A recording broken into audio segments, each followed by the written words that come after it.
আপনারা মাথায় ঢুকিয়ে রাখুন, এটা ধর্মের সাথে রিলেট না।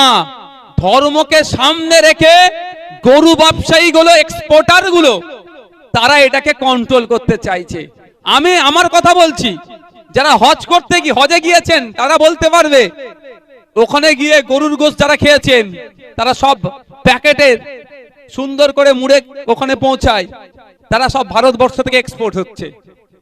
এখানে আপনি 200 টাকা কিলো কিনছেন, 250 টাকা, ওটা ওখানে 750 টাকা কিনতে হচ্ছে। এই মধ্যখানে যে বেশি ইনকামটা এক্সপোর্টাররা করবে, মোদির বন্ধুরা করবে। ভোটের সময় মোদিকে যারা টাকা দেবে তাদের জন্য পশ্চিমবাংলা আইন করে আটকাচ্ছে।